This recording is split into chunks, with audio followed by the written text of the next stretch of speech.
GameRanks presents yet another episode of Before You Buy, the show where we give you some straight up gameplay and some first impressions of the latest games releasing. Honestly, I don't even know why I'm gonna bother with this one because the internet's already made up their mind on it, but hey, I'm gonna try and give it a fair shake. I'm Jake Baldino, and today we're gonna talk about Call of Duty Infinite Warfare. Basically what I'm trying to say before I kick it off here is that it's just fine. Say what you want about Infinite Warfare, but you can't deny that it's a pretty full package. I'm gonna break it down by each feature or aspect of the game, and I'm gonna start with the single player. The single player just might end up being your favorite part of Infinite Warfare. A lot of people out there have been praising it to high heaven, and I don't think it's as amazing as people are making it out to be, but I do think it is still something special and still something at least worth playing through, because I think Infinite Warfare is the first time that they really got the whole future thing right. It feels very unique, and it feels very futuristic, but it still manages to feel significantly Call of Duty, you know? There's a big emphasis on real war and realistic feeling soldiers and weapons and call signs and names and stuff like that, but it's also combined with some pretty top-end sci-fi stuff. You're blasting in warp space from planet to planet, you're fighting robots, you're hopping around with a grappling hook in space. It kind of feels like a combination between a little bit of Star Wars, Starship Troopers, Wing Commander, a little Star Trek. It takes a lot of influences and it wears them on their sleeves, and I don't think that's a bad thing. Basically, once planet Earth went out and started exploring space and colonizing different planets, eventually people that were born on other planets broke off and formed their own federation, and now they're fighting against Earth. And you assume the role of Captain Reyes, and you go on this whole adventure that also feels kind of Mass Effect, at least in the structure. You're the captain of your ship. You can walk around, you can talk to your soldiers, you can hang out in your quarters, and then you can look at the space map and choose your mission. Yeah, there's actually even side missions. There's a lot of stuff to play through here in single player, and I think that's probably its best thing. It still has all the signature Call of Duty campaign action set piece moments and crazy over-the-top shooting and shit, but there's just a bit more of it because there's a lot of stuff to play through, not to mention the fact that you can hop in your Jackal and basically do space dogfighting, which feels fleshed out enough and it's actually fun. It's very simple, it's very light and accessible, but it's a nice break from pace because that's what I think this campaign has going for it. It is definitely well paced. I also really like what they tried to do with the story. While it definitely falls flat sometimes, I enjoy the characters. I really liked Reyes and Salt, the main characters,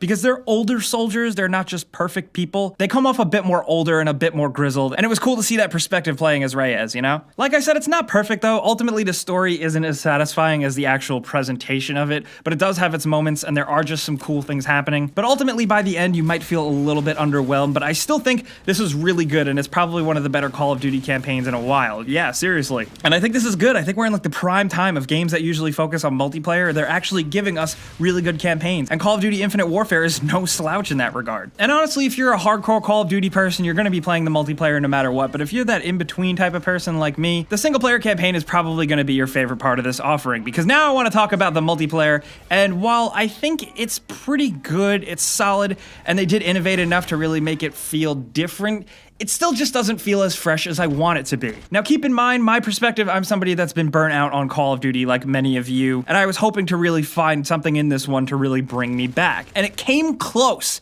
but ultimately I still find my brain going back to some other games that have been releasing this season. I don't want to name names, because I don't want to really compare this game to others, but I will say the multiplayer is fun in short bursts, and it's not fundamentally broken at all. You know, it's really just, at this point, I think, just a taste thing. If you're down with the TTK here, and you just love Call of Duty, there's more of it here. Congratulations. But if you haven't played Call of Duty in a while and you're just really over the whole die, repeat, crazy frenetic action that some people really love it for, but maybe you're kind of not into it. But if you are a fan of the multiplayer, look, I don't know if some of the little nuances here are really going to piss you off, and you know, some changes might alienate you, but I really like some of the things they did, especially with now the more character-based classes. They kind of had this going on in Black Ops 3, but now it's basically like you choose your rig and you get a special alt ability with it. You know, of course, you still get to customize your character and customize your weapon and loadouts, but now there's just a little bit of an added class depth strategy to it, and I like it. It almost doesn't feel like it really fits in with Call of Duty that well, and at the end of the day, when you're playing in your moment-to-moment gameplay, you don't notice too much of a difference, but at least it gives you a little bit of an extra layer of customization and strategy in a game that doesn't always often embrace strategy or tactics at all. And the special abilities that you can access are pretty cool. They're all really satisfying. And now there's the ability to craft weapons, and they all have different traits and attributes and different levels, sort of like a color-coded level similar to weapons in Destiny. The score streaks are pretty good. My favorite is this big RC8 robot that you can call in, and you can either let him run around and fuck shit up, or you can hack in and control him and do what you want. And I think the maps are good, even though not all of them really embrace the wall running and the sliding mechanics. The ones that do definitely improve the gameplay overall, but I do like some of the more flat levels, especially Throwback. I think that's a really good map. Breakout is another lane-based map that I really enjoy, and Terminal, which is now all sci-fi and spaced out, but it's still the map you know and love,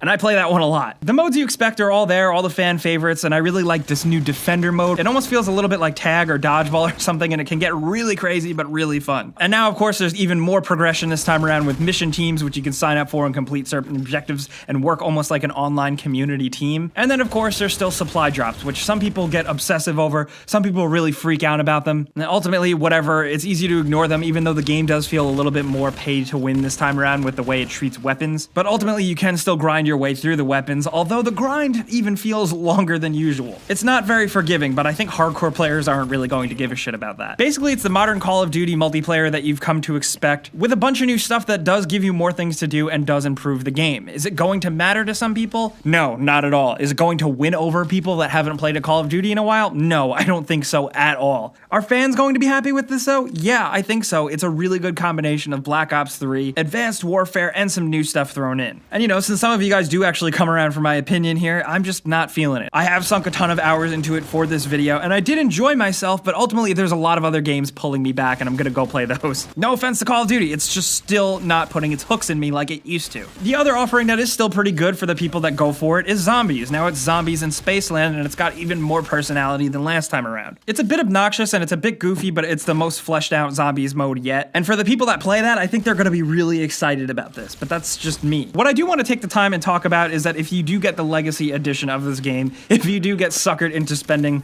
you know, $20 or so more than just a regular copy of Infinite Warfare, you get the Legacy edition that gives you Modern Warfare Remastered. And goddamn it, as much as I didn't like feeling suckered into buying Infinite Warfare to get Modern Warfare Remastered, this is a damn good remaster, okay? This is the campaign for Modern Warfare, and it's beautiful now. They did a really good job with it. I cruised through the whole campaign. It brought back great memories, and it has aged surprisingly well. And the new lighting and textures make it look and feel much, much better. It doesn't feel quite like a modern game, but it's, like I said, it has aged pretty damn well. Not only that, but this Modern Warfare Remastered gives you 10 Modern Warfare maps and traditional Modern Warfare multiplayer, which was one of my favorites back in the day. And jumping into it feels like going back in time. You'll pick up all the maps, you'll pick up all the weapons and how everything feels right away. If you had any doubt about how it would feel, let me reassure you that it's pretty good. It's the real deal here. You know, this is probably predictable, and I know a lot of people are saying this, but yes, I enjoyed Modern Warfare Remastered and the Modern Warfare Remastered multiplayer much more than the rest of Infinite Warfare. So yeah, I'm sorry guys, I don't think Call of Duty Infinite Warfare is that bad. It's not the most exciting thing in the world, but it's not horrible, and I don't even think it's worthy of being disliked so much on YouTube. It's solid all around, but the biggest negative for me is just the multiplayer. It's still just not my thing, and it's not going to be many other people's things. They did a good job with it, but it just still doesn't feel fresh enough. But everything else, including the pretty surprisingly good campaign, is decent, and I do suggest giving it a shot somewhere down the line. I'm struggling here, but basically what I'm trying to say is that unless you're a hardcore Call of Duty fan,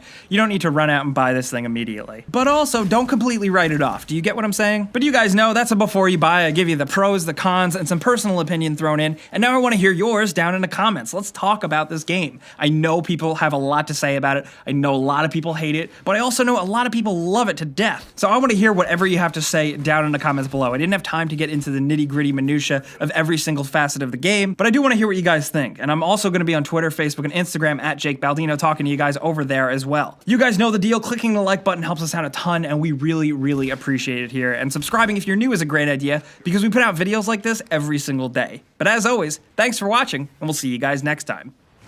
Dead ahead. Keep it dark, Captain.